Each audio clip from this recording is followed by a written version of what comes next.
Hello students, class 10th जो हमारी प्रश्नावली है 1.3 उसका क्वेश्चन नंबर हम आज की वीडियो में फर्स्ट क्वेश्चन करेंगे, जो कि मोस्ट इम्पोर्टेंट क्वेश्चन है एग्ज़ाम के लिए।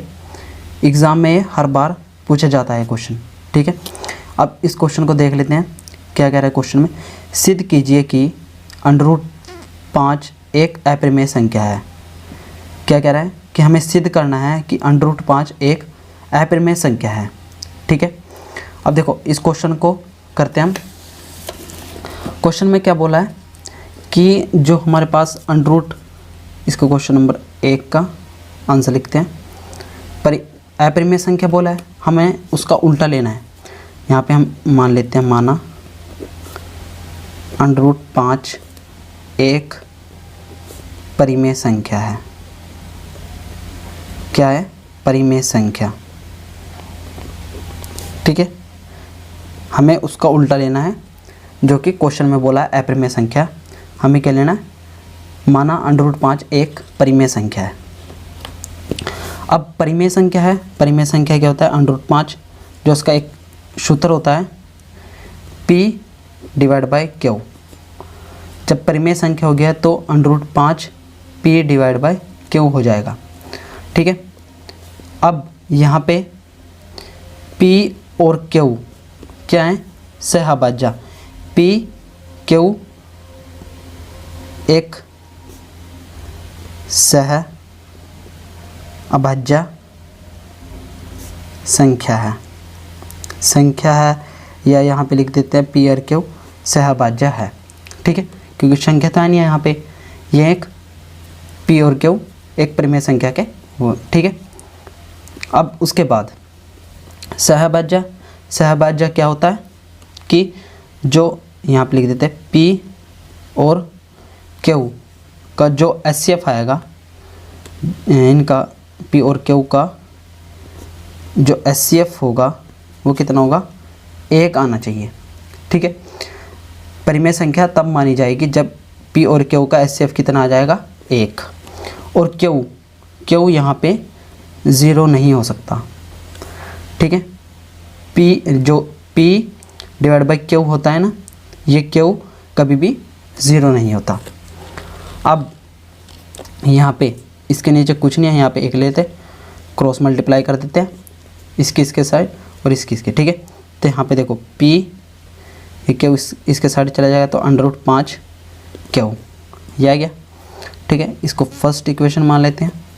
अब यहाँ पे लिख देते हैं दोनों तरफ वर्ग करने पर, दोनों तरफ वर्ग करने पर, दोनों तरफ वर्ग करेंगे, इसका वर्ग करेंगे तो यहाँ पर जाएगा P का वर्ग, √5 का वर्ग करोगे, जैसे कि देखो √5 का वर्ग करोगे तो अंडर हट जाएगा, 5 रह जाएगा। अधिक Q का वर्ग करोगे तो यहाँ पे Q वर्ग, ठीक है। उसके बाद P का वर्ग इक्वल टू √5 का वर्ग हटाओगे तो यहाँ पे 5 ही रह जाएगा और यहाँ पे Q वर्ग, ठीक है। अब Q का गुणांक कितना है? 5, ठीक है। तो मतलब कि P का वर्ग है वो 5 से विभाजित होगा। P² जो है हमारे पास वो 5 से विभाजित होगा। तो यहाँ पे लिख देते हैं क्योंकि P² 5 से विभाजित है, ठीक है। जब P² 5 से विभाजित है तो P भी तो आता है, P भी 5 से विभाजित होगा,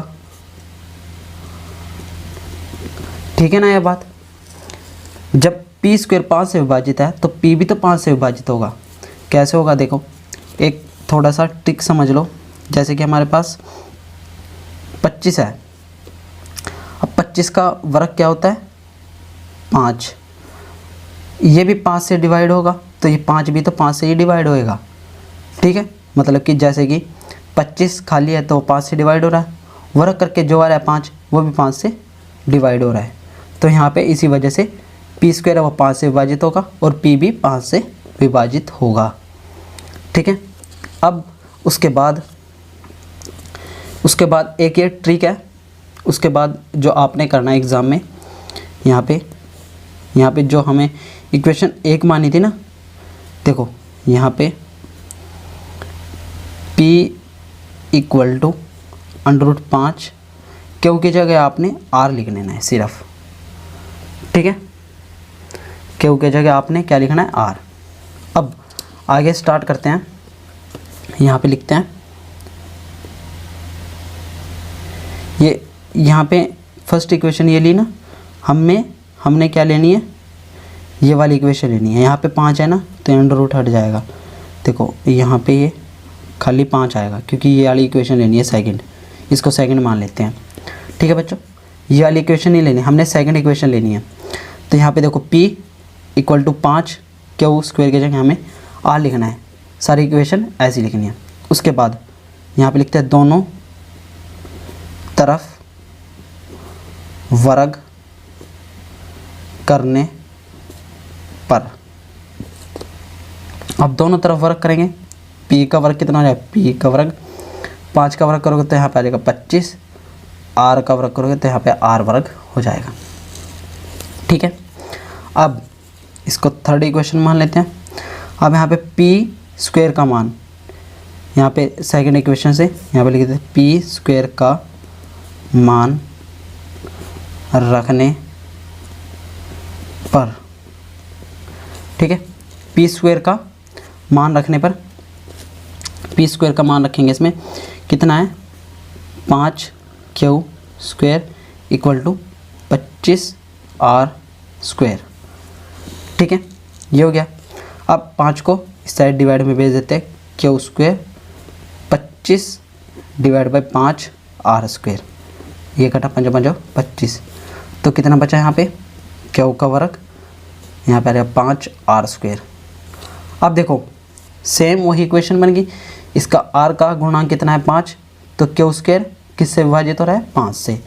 तो यहाँ पे हम लिख देते हैं, क्योंकि क्यू स्क्वायर 5 से विभाजित है, जब क्यू स्क्वायर 5 से विभाजित है तो क्यू भी अतः क्यू भी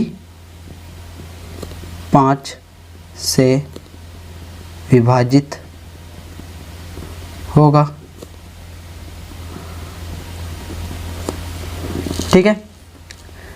जैसे हमने यहाँ से यहाँ पे किया था, सेम वैसे ही करना है, क्योंकि क्यू स्क्वायर 5 से विभाजित है तो क्यू भी 5 से विभाजित होगा। मैंने वो आपको एक ट्रिक बताई थी ना, सेम वैसे ही करना है। उसके बाद अब देखो, जब क्यू स्क्वायर 5 से विभाजित है, क्यू भी 5 से विभाजित है और P भी 5 से विभाजित है। और हमने स्टार्टिंग में क्या लिखा था कि जो P क्यू का HCF आएगा वो 1 आना चाहिए, ठीक है, तभी वो परिमेय संख्या बनेगी। अब यहाँ पे इसका HCF कितना आएगा, दोनों 5 से विभाजित है, P और Q 5 से विभाजित है, ये भी और ये भी। तो यहाँ पे लिखते हैं, अतः P और Q 5 से विभाजित हैं, अतः P और Q का HCF 1 नहीं है, 1 नहीं, ठीक है, 1 नहीं है। अब उसके बाद लिखेंगे, अतः हमारी धारणा गलत प्रकट होती है, ठीक है। ये समझ में आ गया आपको, क्योंकि इसका HCF कितना आएगा, 5 ही आएगा। और हमें क्या चाहिए था, HCF 1, तो हमें 1 तो मिला नहीं, 5 मिला, तो ये हमारी धारणा गलत प्रकट होती है। इसीलिए जो √5 है, इसलिए √5 एक अपरिमेय संख्या है। ठीक है, ये हमारा आंसर हो जाएगा। ठीक है बच्चों, अगर यहाँ पे देखो √5 है, यहाँ पे कुछ भी आ जाए, जैसे कि हमारे क्वेश्चन में √5 था, यहाँ पे कुछ भी आ जाए, √3 आ जाए, √7 आ जाए, √9 आ जाए, आपको सेम प्रोसीजर से सारा क्वेश्चन करना है। और ये हर बार एग्ज़ाम में पूछा जाता है, बार बार ये क्वेश्चन। ठीक है, सेम प्रोसीजर करना है आपने, चाहे कुछ भी आ जाए। ठीक है बच्चों, उसका क्वेश्चन नंबर 2 देखते हैं मैथ का। ठीक है, क्वेश्चन नंबर 2 में क्या बोल रहा है, सिद्ध कीजिए कि 3 + 2 √5 एक अपरिमेय संख्या है। ठीक है, हमें सिद्ध करना है कि 3 + 2 √5 एक अपरिमेय संख्या है।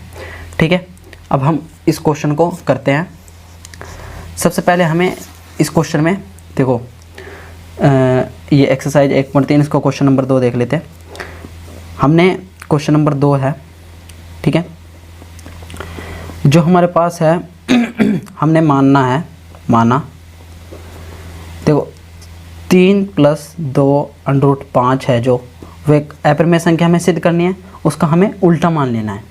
उसमें अपरिमेय संख्या है, ये माना 3 + 2 √5 एक परिमेय संख्या है। ठीक है, ये हमने मान लिया। अब 3 + 2 √5 = परिमेय संख्या मानिए। परिमेय संख्या क्या होता है, P/Q। ठीक है, ये होता है।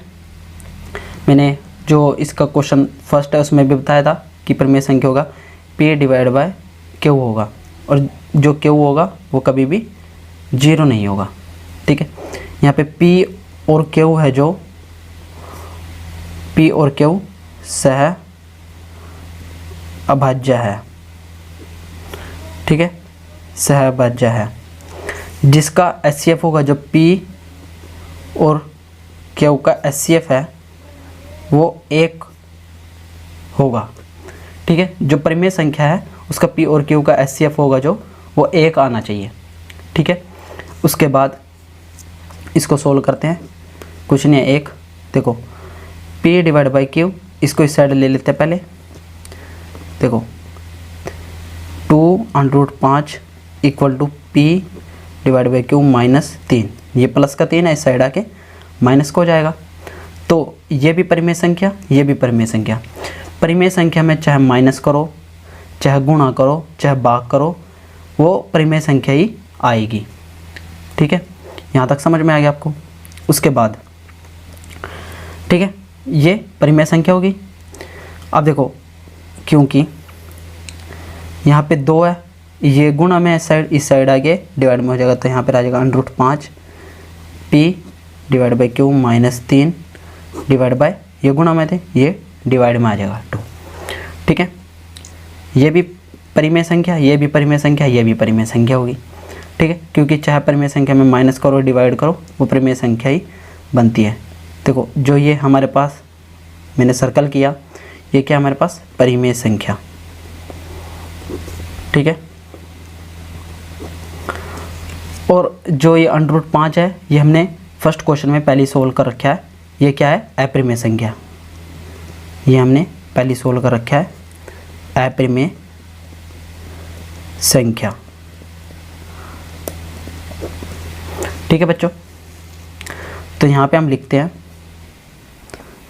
अतः P/Q -3 डिवाइड बाय 2 एक अपरिमेय संख्या है। ठीक है बच्चों, उसके बाद जो √5 है, एक अपरिमेय संख्या है। ठीक है, अब आपको पता है अपरिमेय संख्या और परिमेय संख्या कभी भी बराबर नहीं हो सकती, तो यहाँ पे हम लिखते हैं, अर्थात √5 not equal to P/Q -3 divide by 2। क्योंकि ये कभी भी इक्वल नहीं हो सकते। ठीक है, यहाँ तक समझ में आ गया। उसके बाद यहाँ पे लिखते हैं जो हमने माना था वो हमारी धारणा गलत होती है, क्योंकि परिमेय संख्या मानी थी ना हमने, तो हमारी धारणा, तो यहाँ पे लिखते हैं अतः हमारी धारणा गलत प्रकट होती है। ठीक है, गलत प्रकट होती है, इसीलिए 3 + 2 √5 एक अपरिमेय संख्या है। ठीक है, ये हमारा आंसर हो जाएगा। ठीक है बच्चों, क्वेश्चन नंबर 3 देखते हैं, जो कि मोस्ट इम्पोर्टेंट क्वेश्चन है एग्ज़ाम के लिए। इस क्वेश्चन को करते हैं आज की वीडियो में। देखते हैं क्वेश्चन में क्या है। सिद्ध कीजिए कि निम्नलिखित संख्याएं अपरिमेय हैं। मतलब जो हमारे पास ये संख्याएं हैं वो क्या हैं, अपरिमेय हैं तीनों। इसका फर्स्ट, सेकंड, थर्ड पार्ट है, 3 पार्ट है। ठीक है, जैसा फर्स्ट पार्ट है सेम ऐसी सेकंड और थर्ड पार्ट है। फर्स्ट पार्ट को करते हैं हम इसके। ठीक है, करना कैसे है मैं आपको बताता हूँ। देखो क्वेश्चन नंबर 3 को देखते हैं। ठीक है, देखो इसका फर्स्ट पार्ट को हम देख लेते हैं।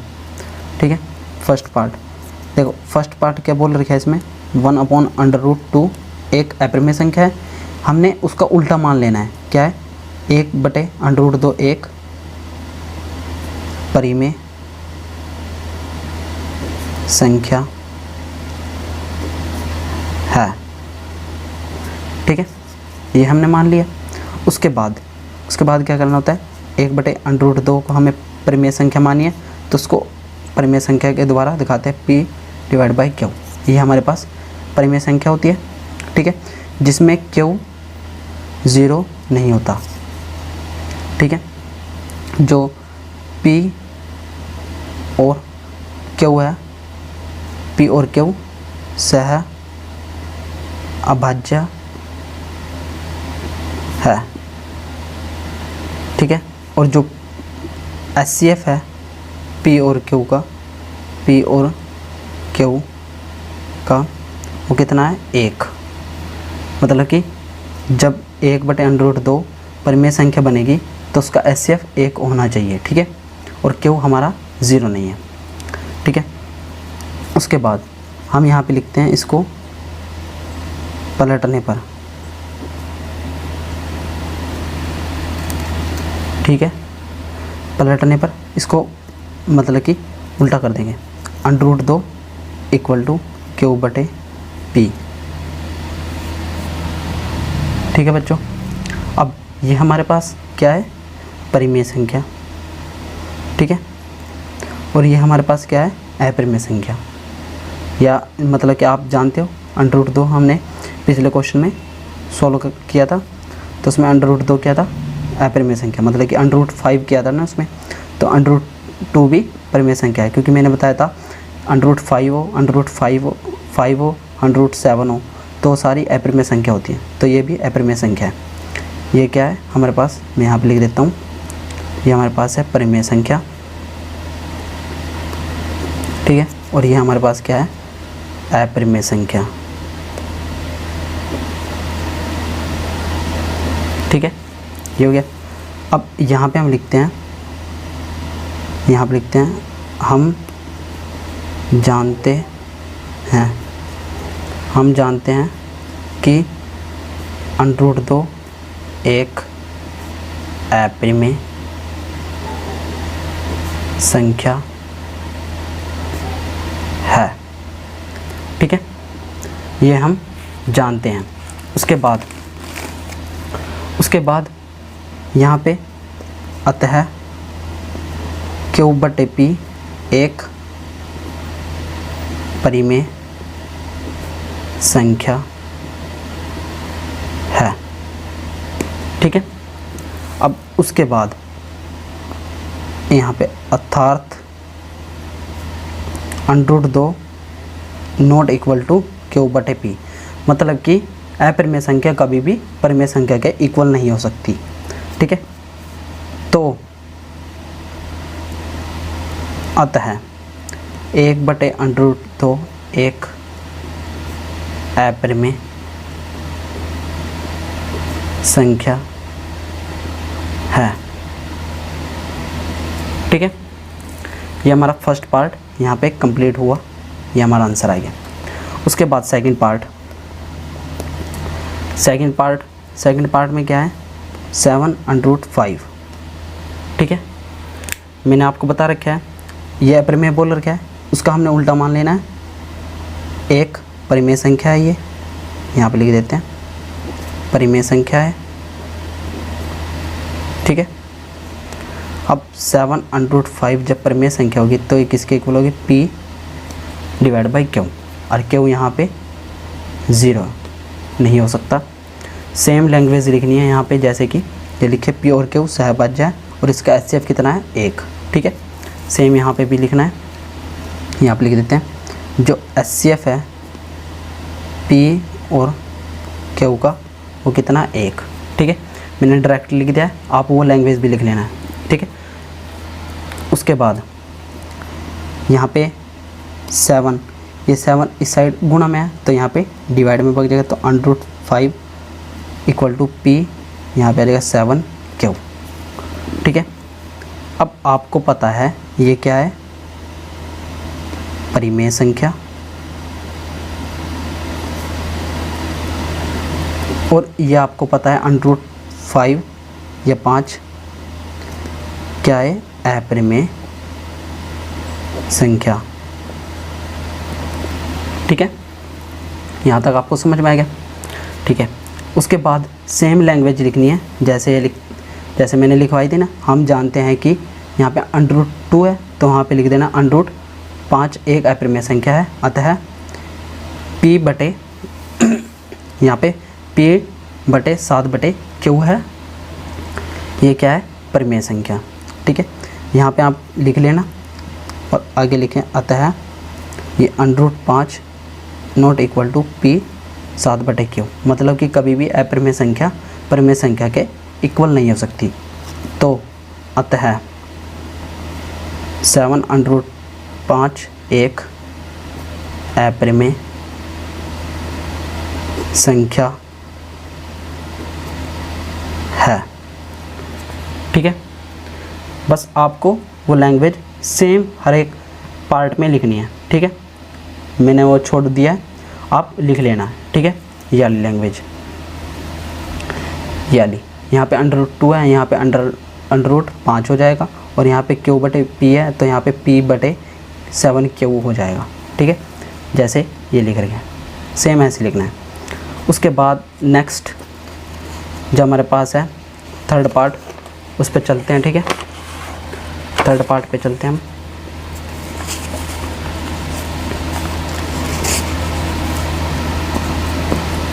थर्ड पार्ट में क्या है कि 6 + √2।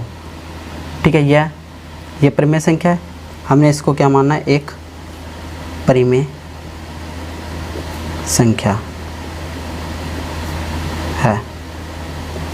ठीक है, गर्मी बहुत हो रही है बच्चों। ठीक है, यहाँ पे मतलब गीला हो जा रहा है, आप उस पर ध्यान नहीं दें, वीडियो पे ध्यान दें। परिमेय संख्या है तो 6 + √2 इक्वल टू परिमेय संख्या तो P/Q हो जाएगा, और जो Q है वो 0 नहीं है, और जो HCF है P और Q का कितना है 1 होना चाहिए। ठीक है, उसके बाद अब P/Q, ये 6 प्लस का इस साइड आके माइनस को जगह P/Q -6 इक्वल टू √2। ये हमारे पास क्या है √2 अपरिमेय संख्या, ये आपको पता ही है। ठीक है, और ये हमारे पास क्या है परिमेय संख्या, ये आपको भी पता है। ठीक है, क्योंकि P/Q ये तो परिमेय संख्या है और 6 भी परिमेय संख्या है। तो यहाँ पे आप दोबारा लिख देना, हम जानते हैं कि √2 एक अपरिमेय संख्या है। ठीक है, और P/Q माइनस 6 एक परिमेय संख्या है। ठीक है, यहाँ तक आपको समझ में आ गया। उसके बाद यहाँ पे लिखना अतः √2 इक्वल नहीं है P/Q माइनस 6 के। ठीक है, तो उसके बाद अतः 6 प्लस √2 एक अपरिमेय संख्या है। ठीक है, ये हमारा आंसर हो जाएगा।